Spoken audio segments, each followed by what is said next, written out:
මරණ මංචකේ එළොවයි මෙලොවයි දෝලනය වෙනකොට කවුද ඉන්නේ? අනුන් වෙනුවෙන් සැප සතුට තීරණය කරපු අපි, අනුන් වෙනුවෙන් ගෙවල් දොරවල් හදපු අපි, අනුන් වෙනුවෙන් තමන්ගේ ආධ්‍යාත්මය නාස්ති කරගත්ත අපි තථාගතයන් වහන්සේ දේශනා කරනවනේ පින්නතුනේ, මරණ මංචකේ එළොවයි මෙලොවයි දෝලනය වෙනකොට පුත්තාමත්ති ධනම්මත්ති තිබාලෝ විහඤ්ඤති අත්තාහි අත්තනෝ නත්ති කුතෝ ධනං. අපිට අපිවත් නැති වෙනවා. මරණානුස්සති කමඨහන් දේශනාවේ තථාගතයන් වහන්සේ බොහොම පැහැදිලිව දේශනා කරනවා. ඔත්පොල්ල වෙලා ඉන්නකොට එළවයි මෙලොවයි දෝලනය වෙනකොට මිනිස්සු පුදුම විදිහට අසරණ වෙනවා. එතකොට කිසිම කෙනෙක් තමන්ගේ ශක්තියට තමන්ගේ හේවණල්ලට නැහැ. ඒක තේරුම් ගන්නට තමයි උන්වහන්සේ මරණානුස්සතිය දේශනා කරේ ජීවත් වෙලා ඉන්න කාලය තුල.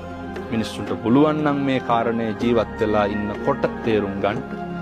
මිනිස්සු අතින් සිද්ධ වෙන අකුසල් ප්‍රමාණය ස්වල්පයි.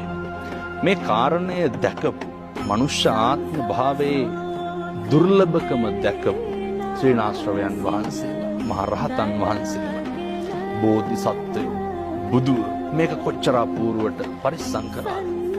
මෙහෙම දේශනා කරන්නේ මේ මනුෂ්‍ය ආත්ම භාවයේ තියෙන දුර්ලභකම නිසාමයි. එක වචනයකින්වත් සංසාරය දිග්ගස්ස ගන්න හොඳ නැහැ.